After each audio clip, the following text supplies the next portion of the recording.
In shadowed corners of literature lie the words of H.P. Lovecraft, chronicler of things best left buried.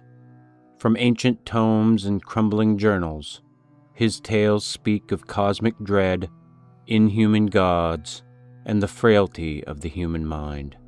Welcome to AI Lovecraft, The Originals, a descent into the abyss through the voice of the master himself.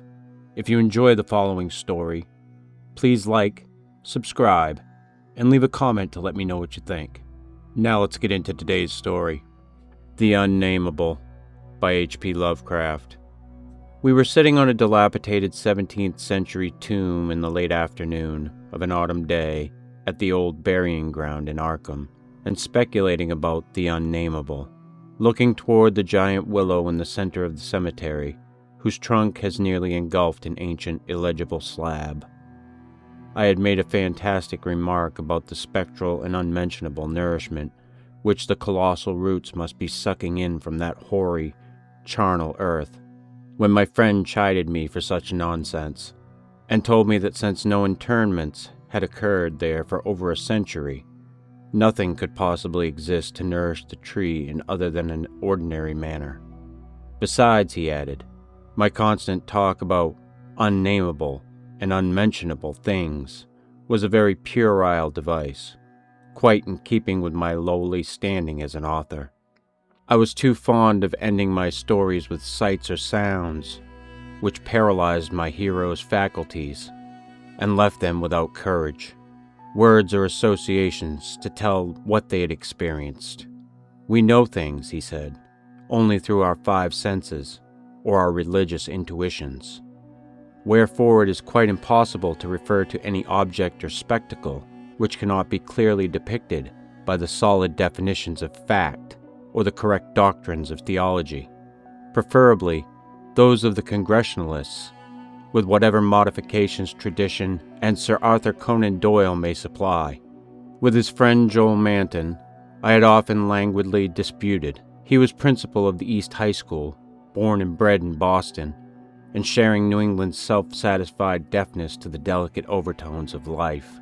It was his view that only our normal, objective experiences possess any aesthetic significance, and that it is the province of the artist not so much to rouse strong emotion by action, ecstasy, and astonishment, as to maintain a placid interest and appreciation by accurate, detailed transcripts of everyday affairs. Especially did he object to my preoccupation with the mystical and the unexplained, for although believing in the supernatural much more fully than I, he would not admit that it is sufficiently commonplace for literary treatment, that a mind can find its greatest pleasure in escapes from the daily treadmill and in original and dramatic recombinations of images usually thrown by habit and fatigue into the hackneyed patterns of actual existence, was something virtually incredible to his clear, practical, and logical intellect. With him all things and feelings had fixed dimensions, properties, causes, and effects, and although he vaguely knew that the mind sometimes holds visions and sensations of far less geometrical, classifiable, and workable nature, he believes himself justified in drawing an arbitrary line and ruling out of court all that cannot be experienced and understood by the average citizen. Besides, he was almost sure that nothing can be really unnamable. It didn't sound sensible to him, though I well realized the futility of imaginative and metaphysical arguments against the complacency of an orthodox sun-dweller. Something in the scene of this afternoon colloquy moved me to more than usual contentiousness.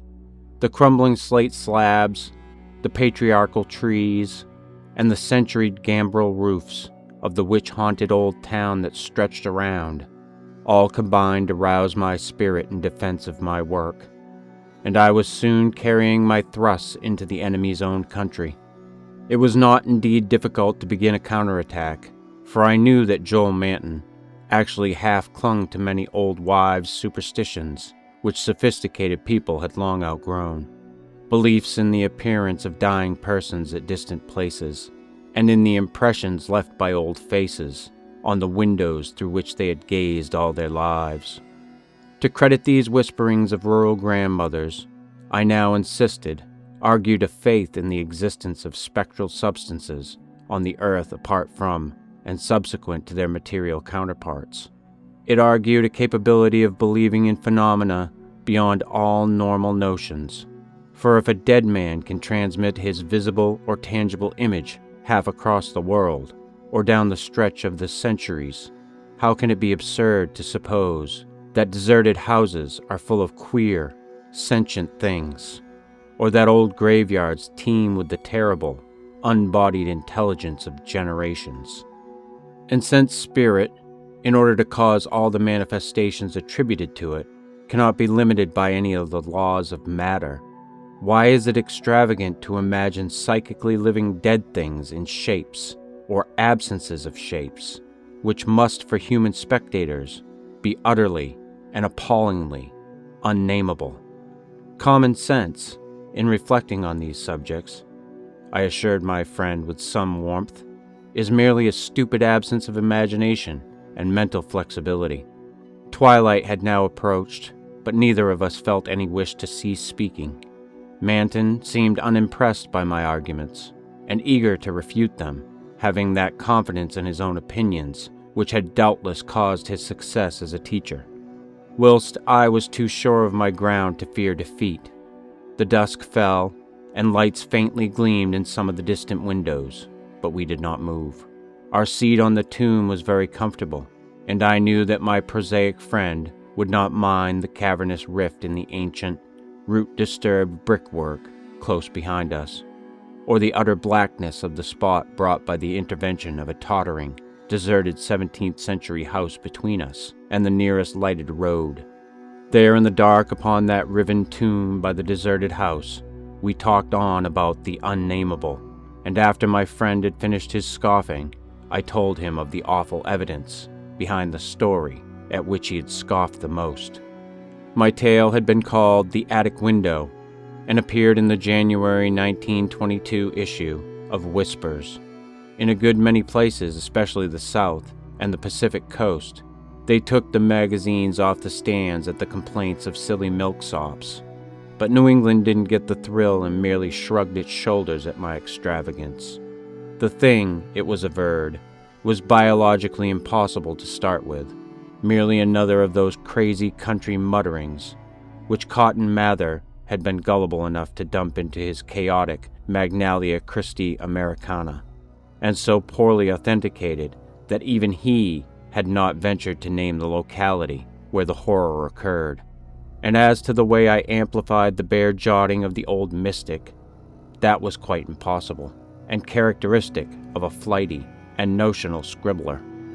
Mather had indeed told of the thing as being born, but nobody but a cheap sensationalist would think of having it grow up, look into people's windows at night, and be hidden in the attic of a house, in flesh and in spirit, till someone saw it at the window centuries later, and couldn't describe what it was that turned his hair gray. All this was flagrant trashiness, and my friend Manton was not slow to insist on that fact. Then I told him what I had found in an old diary kept between 1706 and 1723, unearthed among family papers, not a mile from where we were sitting. That and the certain reality of the scars on my ancestors' chest and back, which the diary described. I told him, too, of the fears of others in that region, and how they were whispered down for generations, and how no mythical madness came to the boy who in 1793 entered an abandoned house to examine certain traces suspected to be there. It had been an eldritch thing. No wonder sensitive students shudder at the Puritan age in Massachusetts. So little is known of what went on beneath the surface. So little, yet such a ghastly festering as it bubbles up putrescently in occasional ghoulish glimpses. The witchcraft terror is a horrible ray of light on what was stewing in men's crushed brains, but even that is a trifle. There was no beauty, no freedom We can see that from the architectural and household remains, and the poisonous sermons of the cramped divines. And inside that rusted iron straitjacket lurked gibbering hideousness, perversion, and diabolism. Here truly was the apotheosis of the unnamable. Cotton Mather in that demoniac sixth book, which no one should read after dark, minced no words as he flung forth his anathema. Stern as a Jewish prophet, and laconically unamazed as none since his day could be, he told of the beast that had brought forth what was more than beast, but less than man, the thing with the blemished eye, and of the screaming drunken wretch that they hanged for having such an eye. This much he badly told, yet without a hint of what came after. Perhaps he did not know, or perhaps he knew and did not dare to tell. Others knew, but did not dare to tell. There is no public hint of why they whispered about the lock on the door to the attic stairs in the house of a childless, broken, embittered old man who had put up a blank slate slab by an avoided grave, although one may trace enough evasive legends to curdle the thinnest blood. It is all in that ancestral diary I found, all the hushed innuendos and furtive tales of things with a blemished eye seen at windows in the night, or in deserted meadows near the woods. Something had caught my ancestor on a dark valley road, leaving him with marks of horns on his chest and of ape-like claws on his back, and when they looked for prints in the trampled dust, they found the mixed marks of split hooves and vaguely anthropoid paws. Once a post rider said he saw an old man chasing and calling to a frightful loping, nameless thing on Meadow Hill in the thinly moonlit hours before dawn, and many believed him. Certainly there was strange talk one night in 1710 when the childless, broken old man was buried in the crypt behind his house in sight of the blank slate slab. They never unlocked that attic door, but left the whole house as it was, dreaded and deserted. When noises came from it, they whispered and shivered and hoped that the lock on that attic door was strong. Then they stopped hoping when the horror occurred at the parsonage, leaving not a soul alive or in one piece. With the years, the legends take on a spectral character. I suppose the thing, if it was a living thing, must have died. The memory had lingered hideously, and all the more hideous because it was so secret. During this narration, my friend Manton had become very silent, and I saw that my words had impressed him. He did not laugh as I paused, but asked quite seriously about the boy who went mad in 1793, and whom had presumably been the hero of my fiction. I told him why the boy had gone to that shunned, deserted house, and remarked that he ought to be interested, since he believed that windows retained latent images of those who had sat at them. The boy had gone to look at the windows of that horrible attic, because of tales of things seen behind them, and had come back screaming maniacally. Manton remained thoughtful as I said this, but gradually reverted to his analytical mood. He granted for the sake of argument that some unnatural monster had really existed, but reminded me that even the most morbid perversion of nature need not be unnamable or scientifically indescribable. I admired his clearness and persistence, and added some further revelations I had collected among the old people.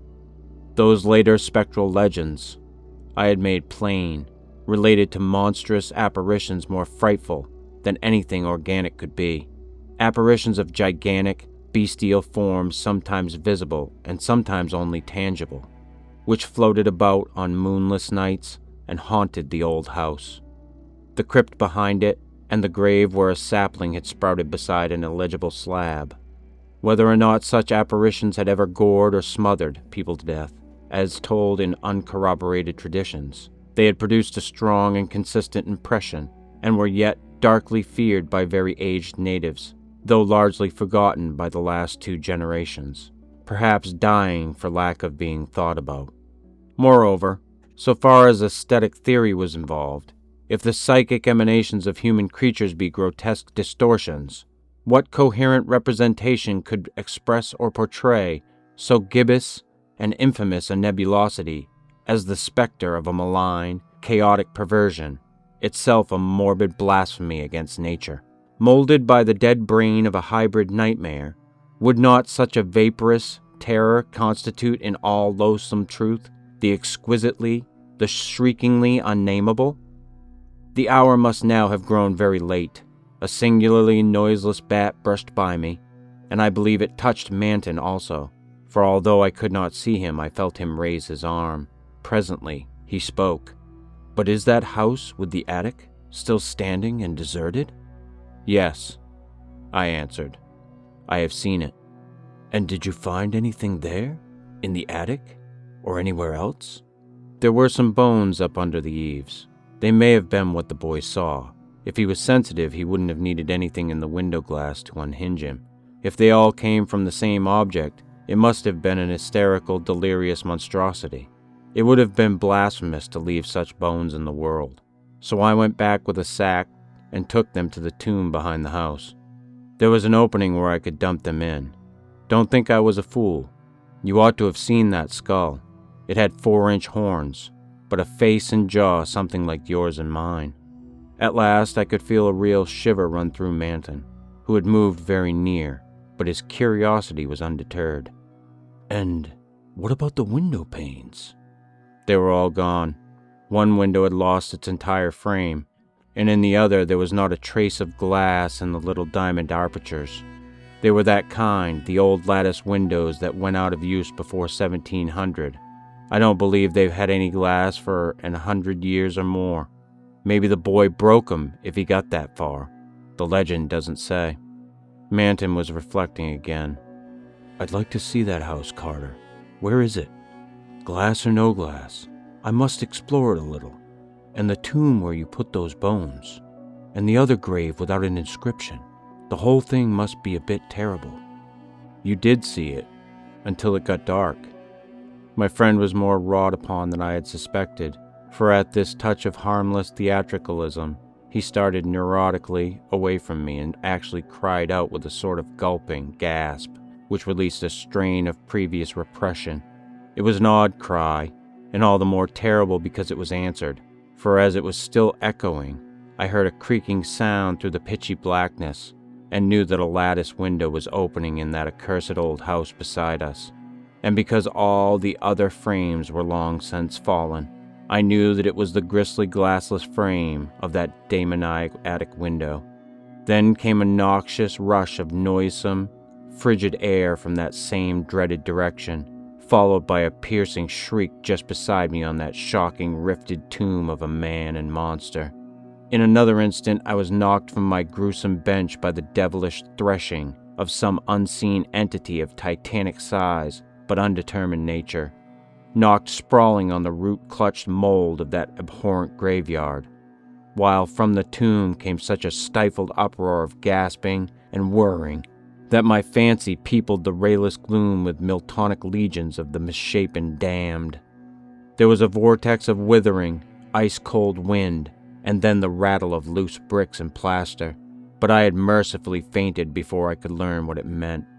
Manton, though smaller than I, is more resilient, for we opened our eyes at almost the same instant, despite his greater injuries. Our couches were side by side, and we knew in a few seconds that we were in St. Mary's Hospital. Attendants were grouped about in tense curiosity, eager to aid our memory by telling us how we came there. And we soon heard of the farmer who had found us at noon in a lonely field beyond Meadow Hill, and a mile from the old burying ground, on a spot where an ancient slaughterhouse is reputed to have stood. Manton had 2 malignant wounds in the chest, and some less severe cuts or gougings in the back. I was not seriously hurt, but was covered with welts and contusions of the most bewildering character, including the print of a split hoof. It was plain that Manton knew more than I, but he told nothing to the puzzled and interested physicians till he had learned what our injuries were. Then he said we were the victims of a vicious bull, though the animal was a difficult thing to place and account for. After the doctors and nurses had left, I whispered an awestruck question. "Good God, Manton, what was it? Those scars? Was it like that?" and I was too dazed to exult when he whispered back a thing I had half expected. No, it wasn't that way at all. It was everywhere. A gelatin, a slime, yet it had shapes. 1,000 shapes of horror beyond all memory. There were eyes, and a blemish. It was the pit, the maelstrom, the ultimate abomination. Carter, it was the Unnamable.